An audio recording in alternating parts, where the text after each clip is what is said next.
التي تتناول ندوة أو تتناول موضوعا بالأحرى لا يحتاج المرء إلى أن يستفيض في التأكيد على أهميته، خاصة في هذه الظروف حيث تتركز أنظار العالم كله تقريبا على الانتخابات الأمريكية التي يبدو أنها تتميز هذه المرة بأهمية استثنائية تعود إلى الانقسام الشديد الذي تعيشه الولايات المتحدة من جهة، وإلى التغييرات المحتملة في سياستها الخارجية في حال فوز جو بايدن بانتخابات الرئاسة يوم الثلاثاء القادم.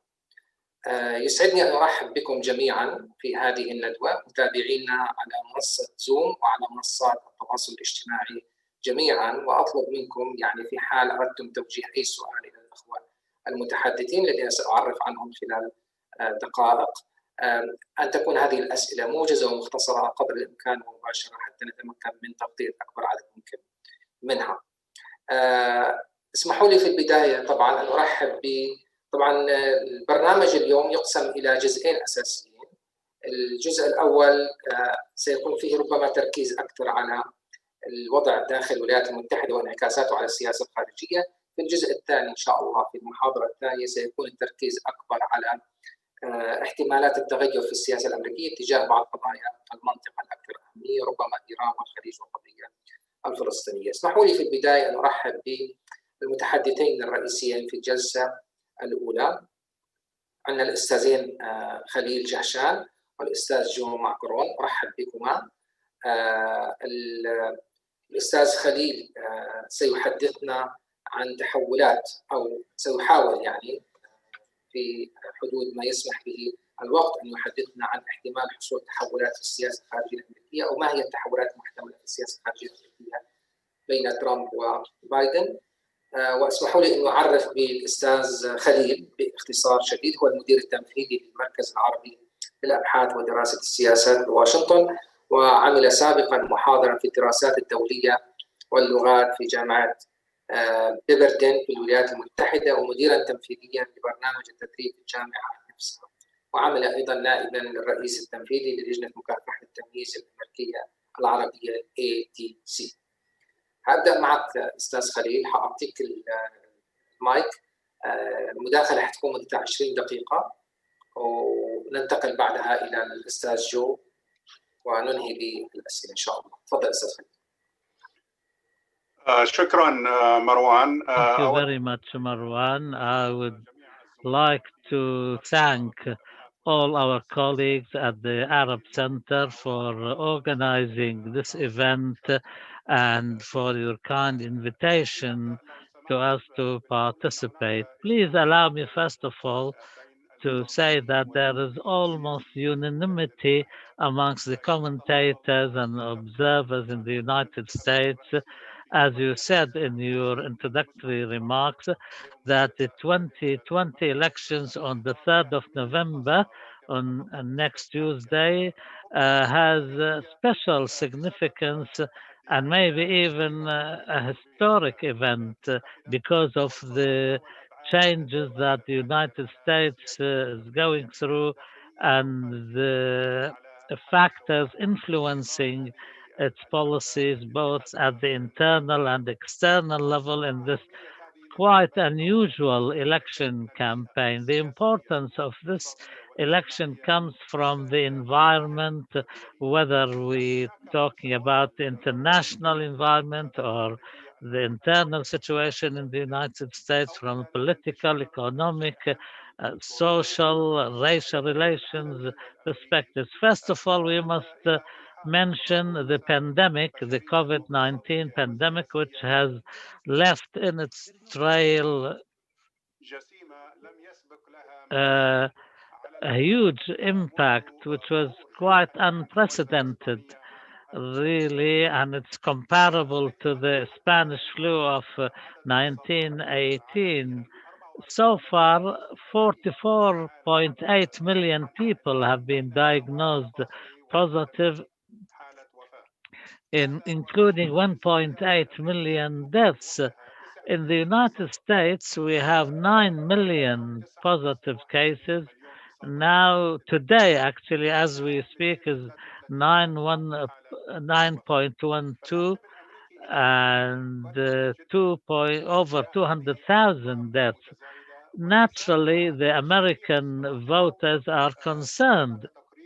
Uh, this morning, the media in the United States carried reports that over 30 states out of the total United States of America have a spike of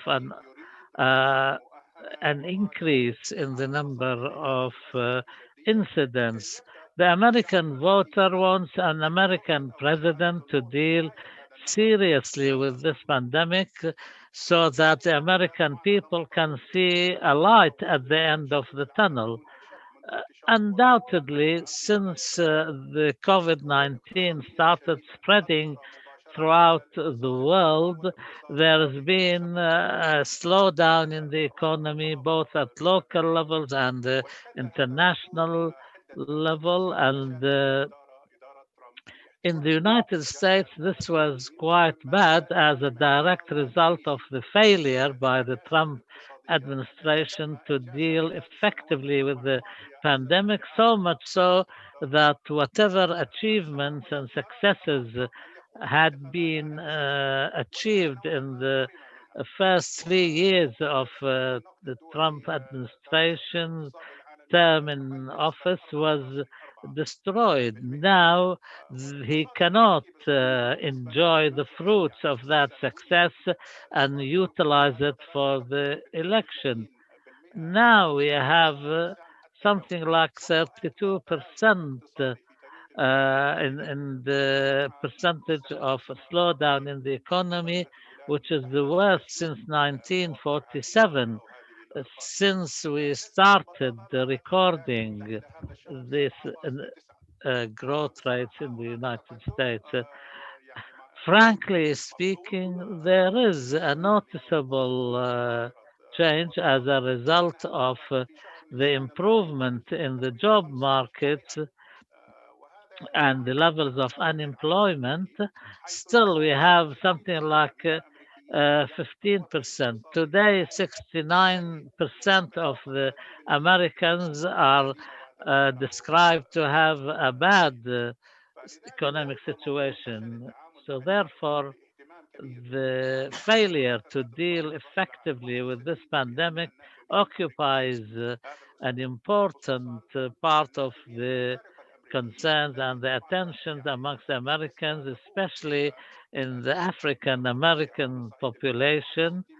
61% of the total voters and over 78% of the Afro Americans and over 70% of the Latinos consider that the failure in dealing with COVID 19 is the number one priority for them. This is according to what Dr. Shibley Telhami and Maryland University's team's opinion poll, which was announced 2 days ago.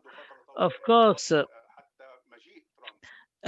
even before Trump came to power, in fact, there was a crystallization, polarization in the American society. This has been compounded since Trump came to power, and the relationship between the White House and the general population has been at its worst. Also, there is a general feeling amongst American voters that the democratic system, whether we agree or disagree with it, despite its pros and cons, the American citizen who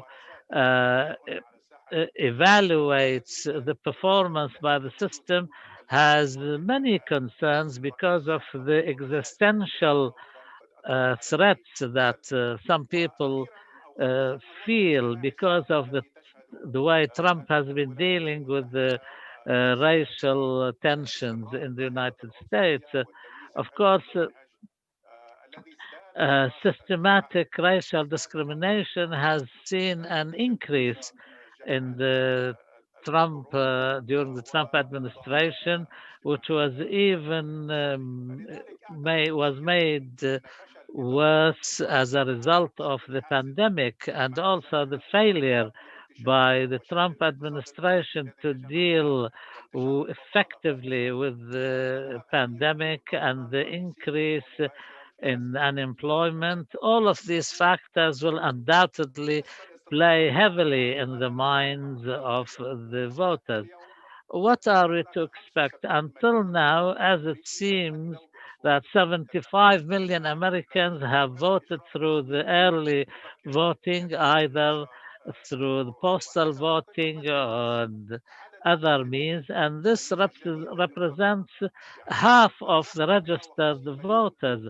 We expect 150 million voters to take part in the election. So this indicates that half of the voters have already cast their ballots, and this is unprecedented too.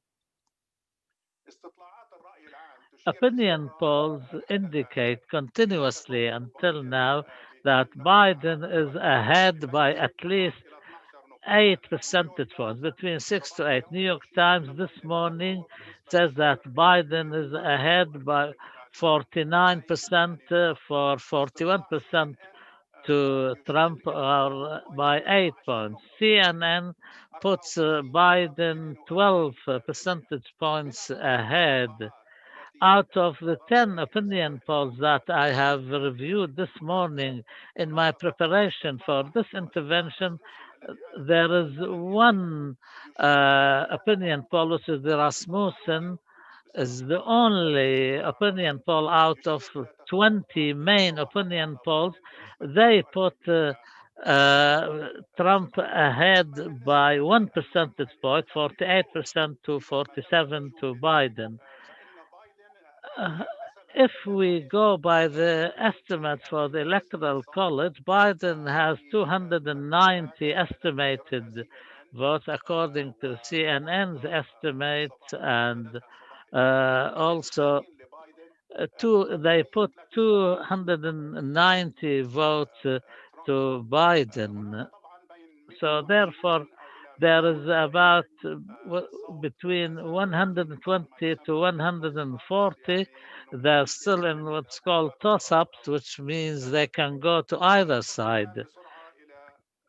We'll move now quickly to the possible scenarios. What if Trump wins?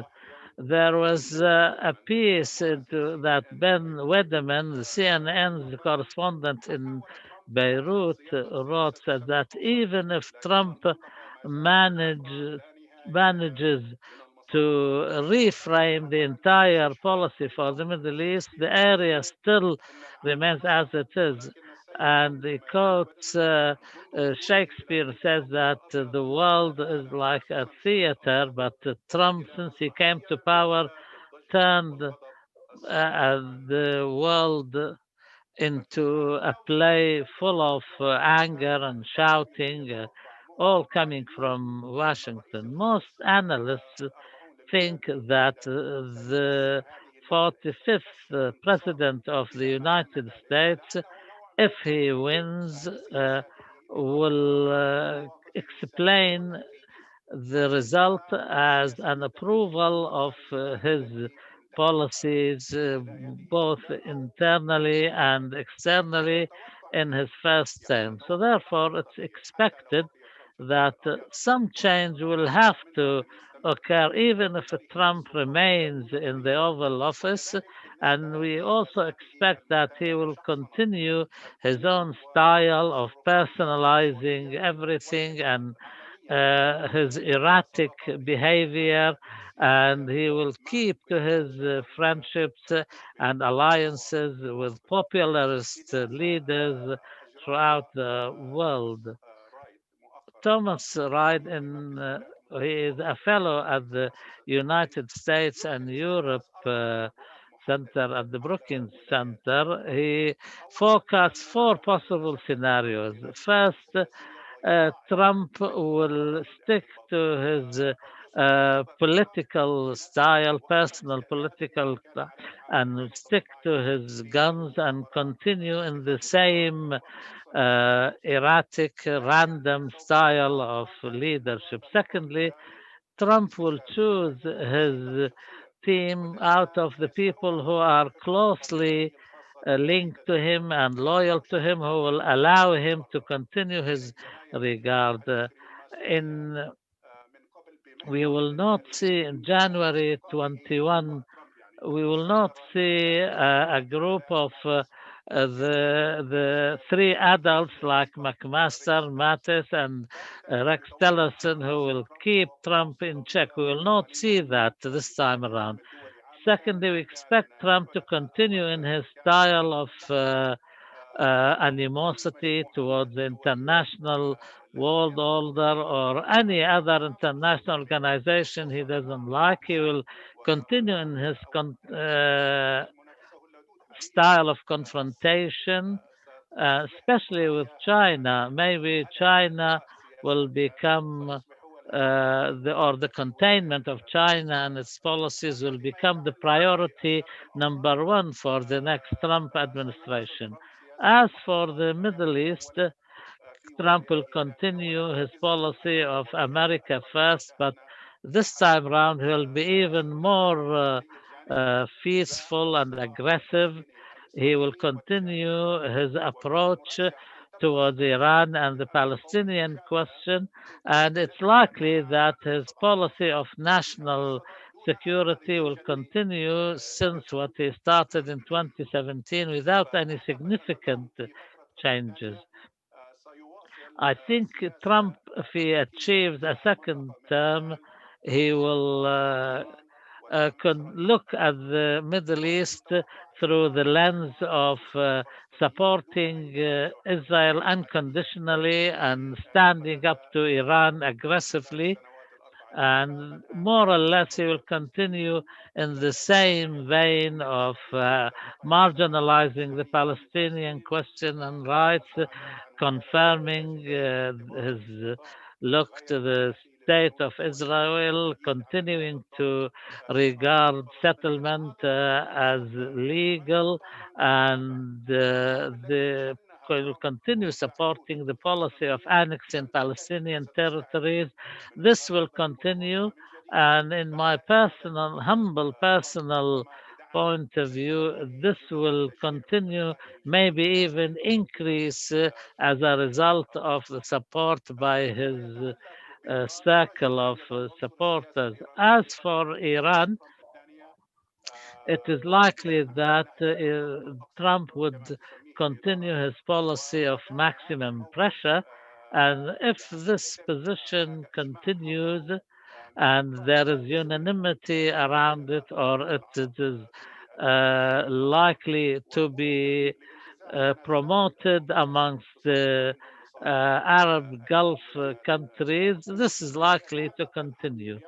As for the war in Yemen, it's likely that Trump will continue his current approach by leveling shallow and artificial criticisms every now and then about the feasibility of continuing this war, and whenever civilian targets are attacked. But in reality, he will continue his military support to Riyadh despite the heavy losses and the humanitarian catastrophe in that country. What if the opposite happens and Biden won the election and he became the 47th president of the United States of America? In Washington, there is a general feeling, like James Straub says, the Middle East in Biden's term will be just another area without any strategic significance. And as Foreign Policy wrote last month, that the Biden as president, he will no longer try to appease the despotic regimes in the region, but at the same time, he will not try to support the liberal and democratic forces either. And uh, what, whatever the whatever it was said in the past that American values regarding democracy, now we will see a different translation. We will see that the Middle East has become the graveyard of these values and ideals. The focus now is more on counterinsurgency, the two-state solutions, fighting terrorism, supporting human rights, etc. All of that will not occupy the same area of attention in Washington. As for the question of Palestine, I think Biden administration will not see it necessary to continue in the same style of the Trump administration towards the Palestinians. This does not necessarily mean that he will reverse the entire policy, despite these policies were the subject of criticism by Biden and considered some of them are contrary to the law or the American traditions, like, for example, recognizing the Jewishness of the State of Israel, recognizing Jerusalem as the capital of Israel, etc. I don't think a democratic president, especially Biden, would try to reverse these positions, which have been now institutionalized and recognized, and there will not Biden will not have enough political credibility to do that, but we expect him to come up with some practical steps to re-establish relations with the Palestinian National Authority, maybe reopen the Washington representative office of the Palestinian Authority, or re-establish an American consulate somewhere, not in Jerusalem, but in another city of the West Bank. In any event, a Biden administration is expected to maybe to crystallize some new ideas to regain momentum in a process of negotiation which will somewhat be more serious compared to the Trump's approach of the so-called deal of the century, and maybe he will try to lower the ceiling of the annexation of Palestinian territories by Israel. As for the general American policy towards the Middle East, any major change is likely to occur in the area of relations with Iran. I think a Biden administration would try to go back to the nuclear deal with Iran, and Washington will also work to restore and consolidate Washington's relations with the GCC countries. And unfortunately, this would include the new relations with Israel and the normalization, which Biden unfortunately supports, although he may not make it a main focus of attention for his administration. And Biden would not continue in continuing the same policy of giving some Arab countries in the Gulf, like Saudi Arabia, a carte blanche in their policies.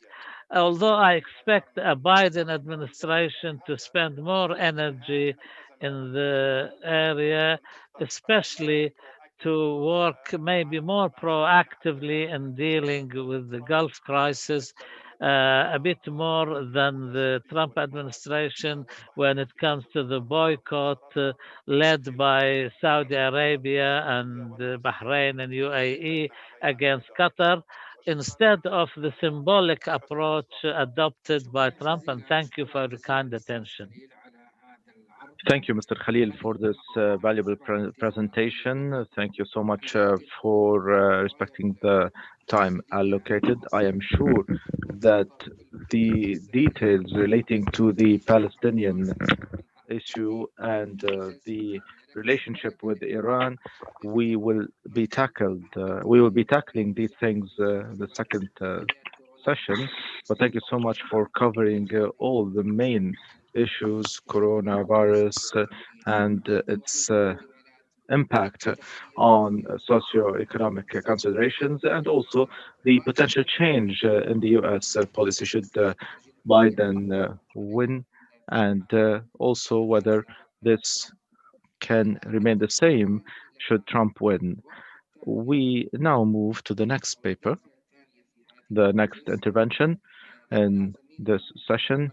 Our colleague from Washington, Mr. Joe Macaron, the Arab Center in Washington. He will be telling us about the electoral map in the United States and its repercussions on foreign policy. So, Mr. Joe Macron is our fellow in the center who focuses in his research on U.S. policy, international relations, and conflicts in the Middle East. And he gives particular attention to the Arab Orient. Mr. Joe, you have 20 minutes, sir. Thank you, Marwan. I would like to thank you so much for hosting me.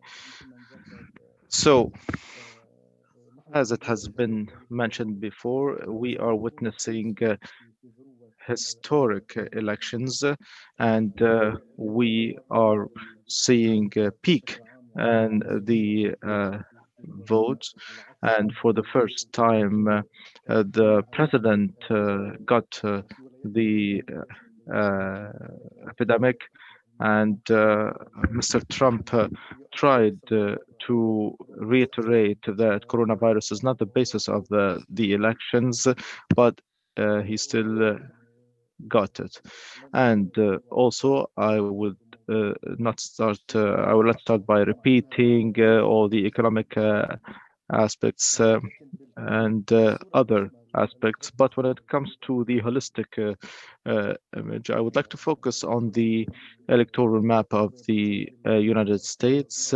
And I will be delivering a PowerPoint presentation in order to pinpoint some important facts regarding the map and how it would impact the U.S. Foreign policy and the U.S. policy in the Middle East.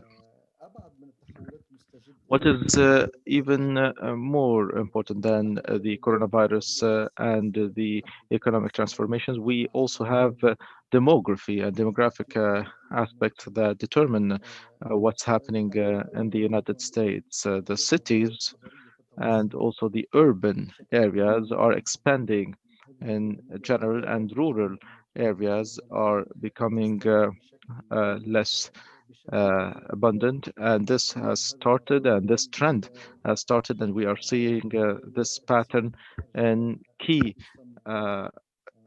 swing states, the Rust Belt. We are seeing these changes.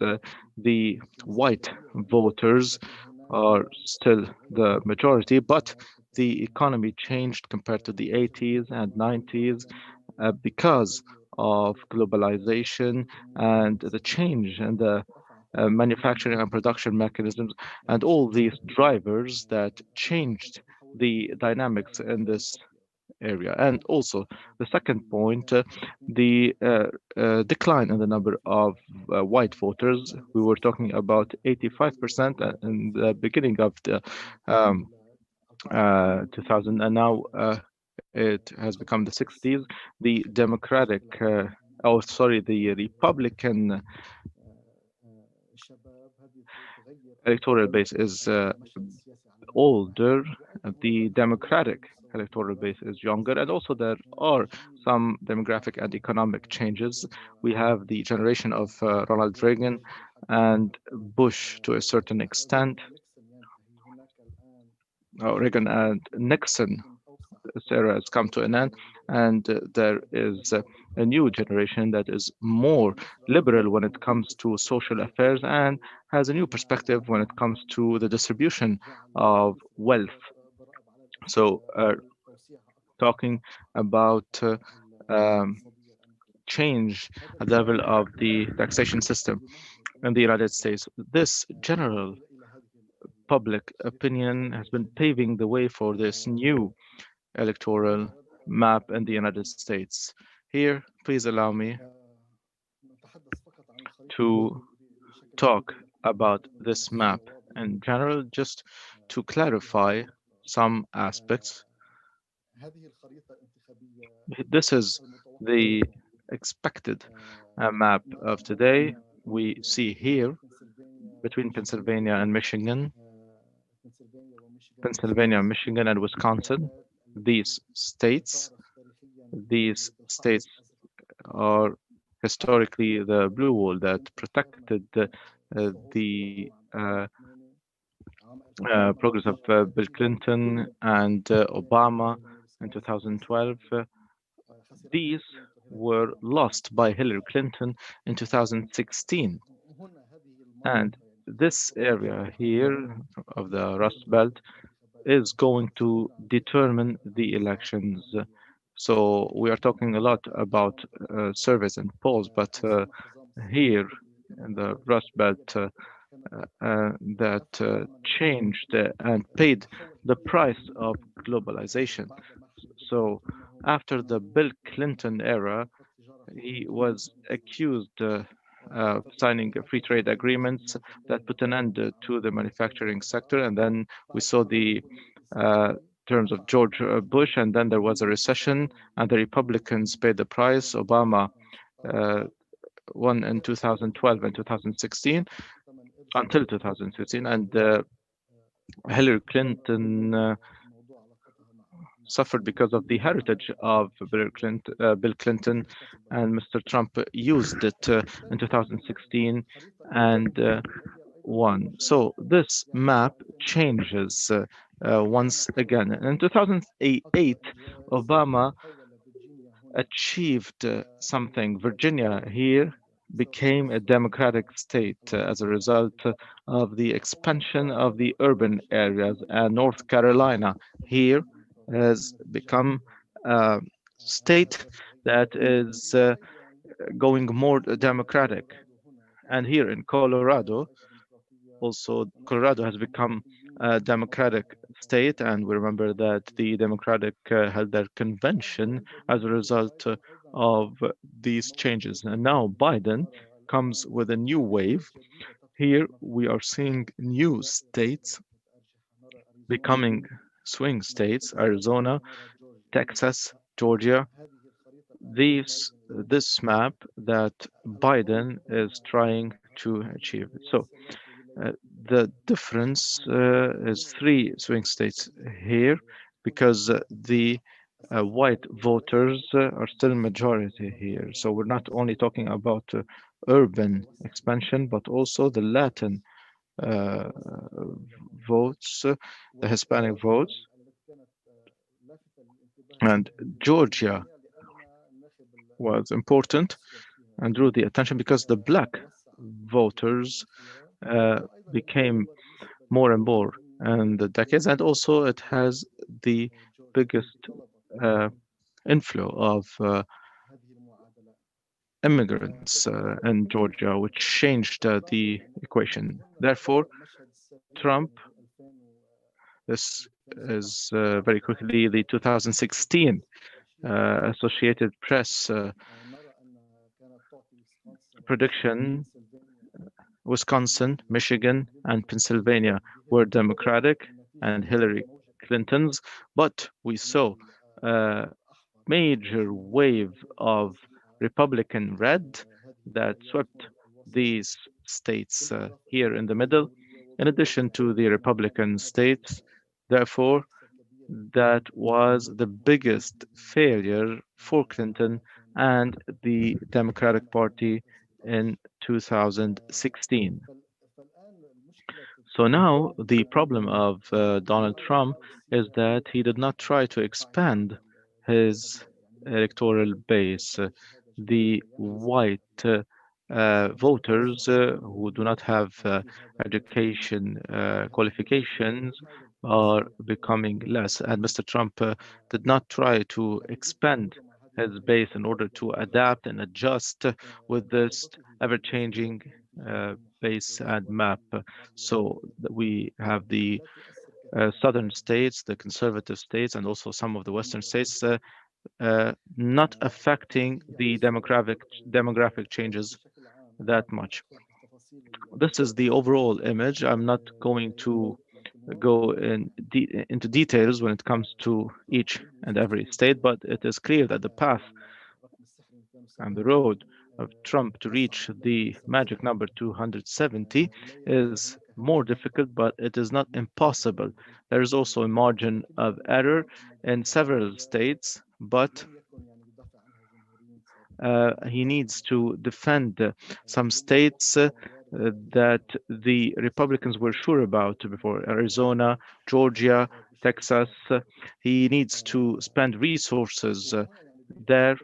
And here, very briefly, I would like to mention that Trump counts in general on white voters who are not highly educated, on the Catholic votes in Pennsylvania, and also we can go back to the choice of Justice Barrett, and that was part of the calculation, and also the evangelical support was reduced by 5%. But of course, the evangelical vote, there is always talk about this vote in the Arab world, but it is limited. It is 15% in some unimportant states when it comes to the electoral map. Here, for example,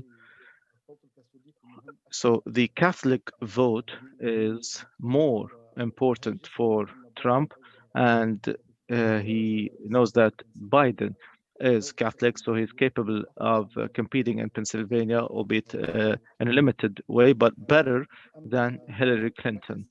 As to the failure of Trump was the lack of support among the women of rural areas because of the way he dealt with coronavirus and the protests. And this is changing his support levels in the Rust Belt areas. Mr. Biden has the heritage of Obama's map with some changes, better when it comes to older voters, worse when it comes to the new generation who's more progressive and liberal. Between or among minorities, he has less support, and he compensates through the support of white voters, especially highly educated white older voters, to change this equation. Of course, I'm not going to talk in detail about each state, as I have said, but these demographic changes allowed the Democrats to win the popular vote since 2008. Before that, not a single Republican candidate had secured the popular vote. And also, there is a change when it comes to religious views. We have more secular in the United States, and they vote in favor of the Democrats. Also, the minorities, you have the American Jewish community, the Arab Jewish community, and other communities need to be taken into account. So these things led to Mr. Trump to do away to a certain extent with the populist speech. In 2016, I remember I had the opportunity, I don't know whether I can call it opportunity or not, but I was close to Trump's podium where he was delivering the speech. It was like a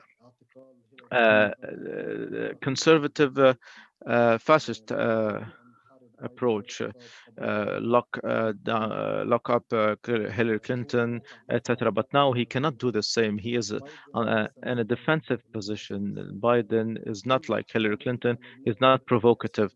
His entire campaign is focusing on coronavirus pandemic. He does not want to fight marginal battles, and he wants to seize the opportunity to target Trump and his weak points. He is of a generation that does not want to go back to personal battles, and so there are many things that could be taken into account, the Russian dossier and other things, but his campaign is characterized by low profile approach to a certain extent, and in general, what are the decisive factors during the electoral or the election night? So the immigrants vote will be important. We're talking about 10% increase in the votes. 3% of the undecided voters will get to decide later. Some states, for example, Georgia, there is no clear support. And some other states, the difference is half a point or less. So these states will be decisive. The mail ballot will create a problem in some states. 1.9 million people's votes were not accepted, and this will lead to legal fights. And there is a big bet on the Catholic vote by Mr. Trump. Should the Catholics not vote uh, a lot? And also the Democrats are focusing on the urban areas, the voting in the cities, and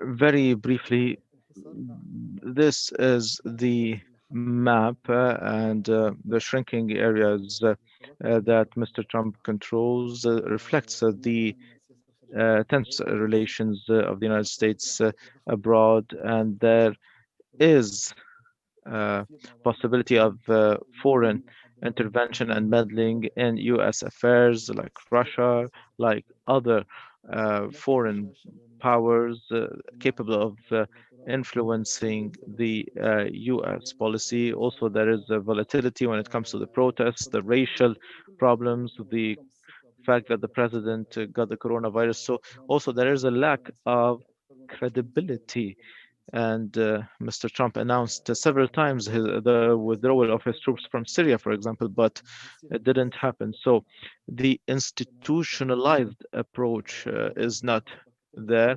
Mr. Tillerson talked about the meetings between him and Mattis at the beginning of Mr. Trump's term, but now they are no longer there anyway. So there is no institutional culture, and this will be important. There will be an institutional fight that would be clearer with Biden. And also, there is no clear vision when it comes to foreign policy. So, in brief, if we want to compare what Mr. Trump did in the region and what Biden could probably do, Trump went back to before 2011, despotic regime, Israel, alliance with Israel, uh, the connection, the voice of the speaker is not clear, and also he focused on the commercial aspect as the driver of this approach. Biden will would be the president who has the heritage of Obama, taking into account the changes of the Trump era. Of course, Biden would not be able to change drastically the approach towards Iran. There was a ceiling that was decided by Mr. Trump. And also, Syria is like a time bomb for Mr. Biden, how to deal with Russia, and maybe he will have some very tense relations with Putin. So there are some restrictions left by Trump, just like Obama left restrictions and considerations that could not be overcome quickly. So it was a gradual change and not a swift one. Finally, when it comes to projections, if Trump loses, coronavirus would be the reason more than Biden. And the question would be, would it be the end of Trump, whether he wins or not?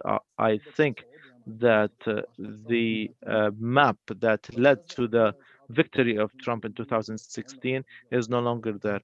I think that the Republicans will pay the price of Trump's policies for decades. Thank you. إذا شكرا جزيلا Thank you, أخ جو على هذا Mr. Joe Macron, for this presentation, this valuable presentation.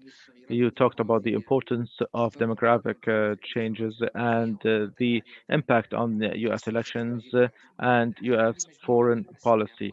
I have a number of questions addressed to the two speakers. I have actually more than one question addressed to Mr. Khalil. So Mr. Muhammad Al-Hassan has a question. Should Trump win, do you expect that his role in terms of normalization of the relations between Sudan and other Arab countries with Israel, so the normalization of the relations between the Arab countries and Israel? And also he has another question. Joe Biden, during his electoral campaign, talked about supporting the Palestinian cause. Could Joe Biden do anything facing the Jewish lobby? And there's also a third question. Dr. Abdul Hadi Qassab is asking,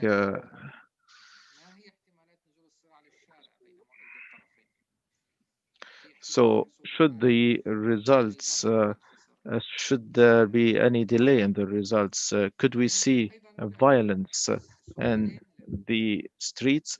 I also have two questions to Mr. Joe. The first one,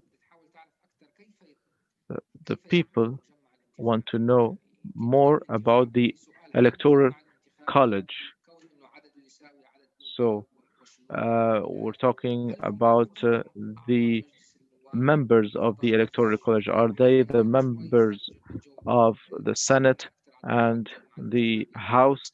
Could you please elaborate when it comes to the Electoral College? And also, what is the position of the military institutions should Mr. Trump refuse to leave his position? So I will leave the floor now to Mr. Khalil. Will answer first. Thank you, Marwan, and thank you for these important questions. The first question from Mr. Muhammad Al-Hassan. Should Mr. Trump win, will the administration's role continue in the field of normalization? Undoubtedly, and despite many reasonable questions regarding normalization and its impact on the elections, the general perception is that Mr. Trump used normalization as a winning card. But honestly, I have yet to see any academic or non-academic source that tells me that this would really be beneficial during the elections, except for some extremists, extremist Jewish, and also the extremist evangelical groups.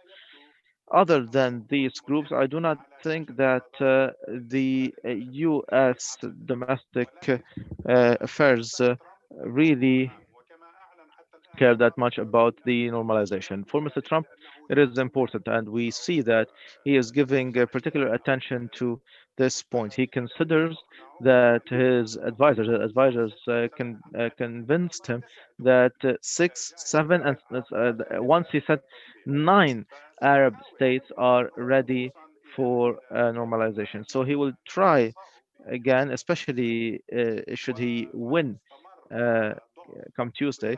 And if he continues to be weak when it comes to foreign policy in the Middle East, he will try to focus again on the issue of normalization because he thinks that this is a point of strength because he was the first and the only one who succeeded and convinced many countries that used to refuse and reject normalization. So I think that the normalization efforts will indeed continue, particularly when it comes to Sudan, because it was actually modest and limited normalization so far.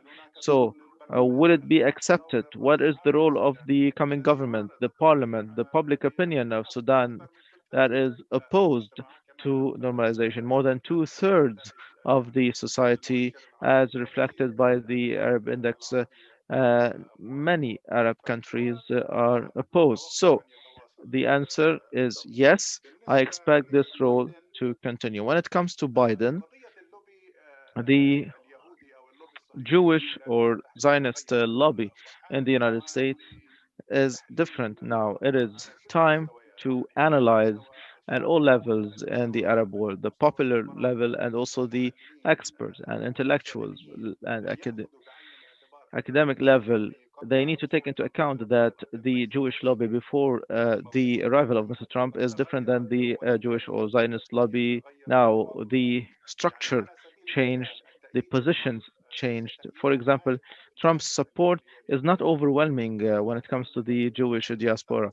More than 70% last week, the last poll among the Jewish community, 76% said they would not vote Trump in any way, shape, or form. They would vote Biden uh, because there are many links, ideological, social, and political, with the Democratic Party. So this poll is opposed to the situation in Israel. The poll in Israel proved that 77% of Israelis want the re-election of Trump. In the United States, the Jewish population, who supposedly sympathizes with the Israel public opinion, have different opinion. And also, if we have a democratic president, I think that the Jewish community would play an important role, particularly the liberal groups, the two-state solution. This is their official position. So, Mr. Biden, who has credentials, strong credentials among the Zionists. He recognizes the fact that he's Zionist. He wants the two-state solution, and he also competes with Mr. Trump, saying that he is better for Israel. So it's not animosity; it is about who is better for the future. I do not think that he will be challenged تأخر النتائج دكتور عبد الوهاب. by the Jewish lobby. When it comes to the announcing of the results, Dr. Abdul Wahab, of course, what we have seen in many streets, the presence of armed militias roaming the streets of the United States, and we have seen it here in Washington, in Portland, in Seattle, in Los Angeles. Militias, they are armed. They are intervening and putting an end to rallies. I think that there is a movement and internal domestic terrorism in the United States, particularly the right wing extremist terrorism, is against any opposition to Trump and against Mr. Trump losing the elections. So this chaos could also resurface after the election is announced, the result is announced. We cannot hear Mr. Kabalan.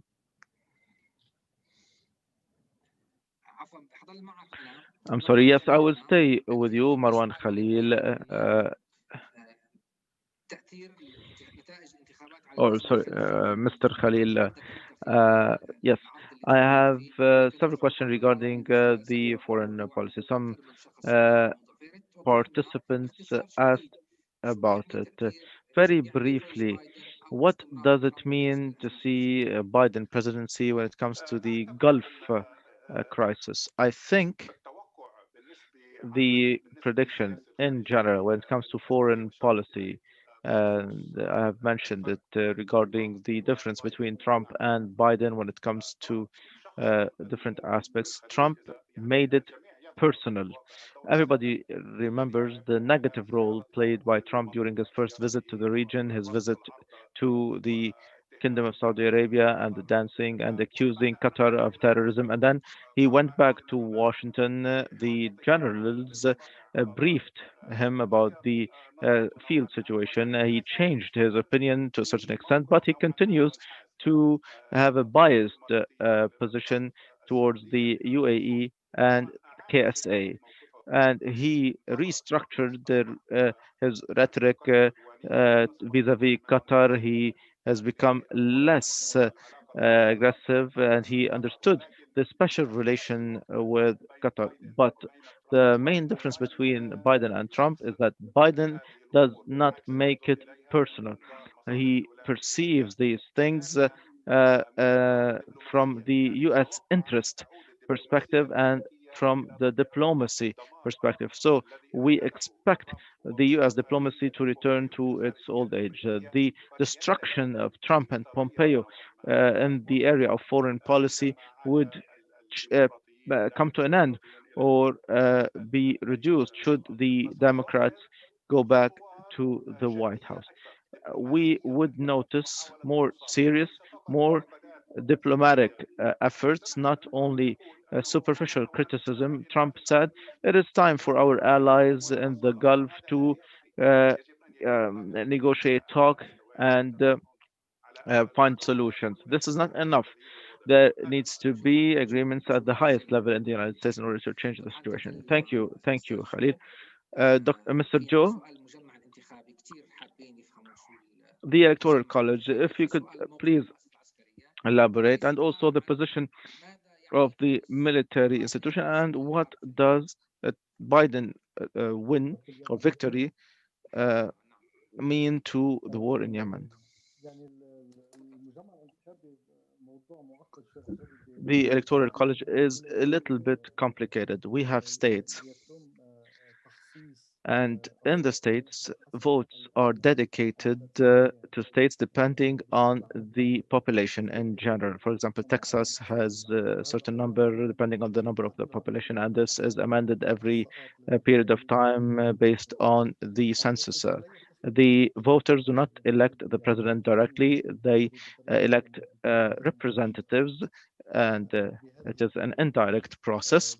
And in December, those representatives vote directly and they choose the president.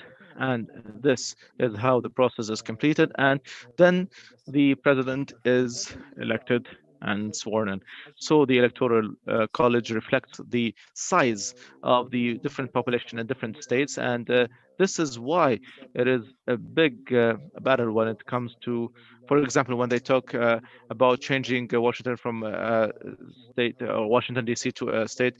So it is a big issue, and also adding a new state that would be Republican in order not to shift the balance. So this is very quickly what the Electoral College is all about. When it comes to the military institution, there is different approach. The U.S. military do not think about these things just like military institutions in the Arab world. The military would not intervene to bring Trump or take Trump outside the out of the White House. Trump will have to leave the White House. The worst case scenario, if we don't have a president, Trump will have to leave. His term comes to an end regardless of anything else. If he decides to refuse the results, there are pressure initiatives, or I do not think that we would see a major clash at this level. I do not see the military intervening. There is no constitutional or legal justification for the military to intervene. When it comes to Yemen, I think that Biden I think that the influence of the United States is limited now. The dynamics change, the oil-based relationship change. I do not think that the influence is that big. I think the main question is what would Biden do when it comes to Iran? Would we see a shift back to cooperation, and Yemen would be taken into account? In general, the Democrats have Yemen dossier fatigue, so to speak, and there is pressure on Biden in order to stop providing or assisting Saudi Arabia with intelligence and logistics support. And this is leverage that the Kingdom of Saudi Arabia would not leave easily. They have the choice to go to Israel. They have several cards that could be used. So I think that the impact of Biden on his allies in Saudi Arabia will be more restricted and limited than expected.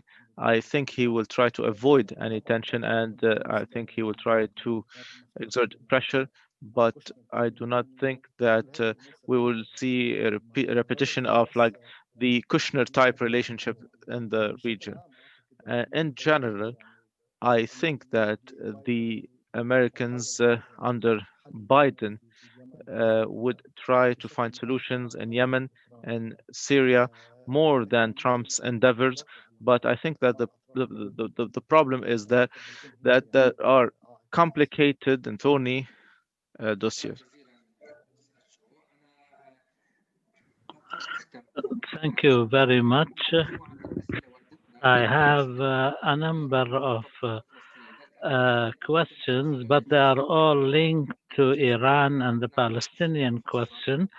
For this reason, I prefer to defer them to the next session because that will be part of the discussion for the next session in general.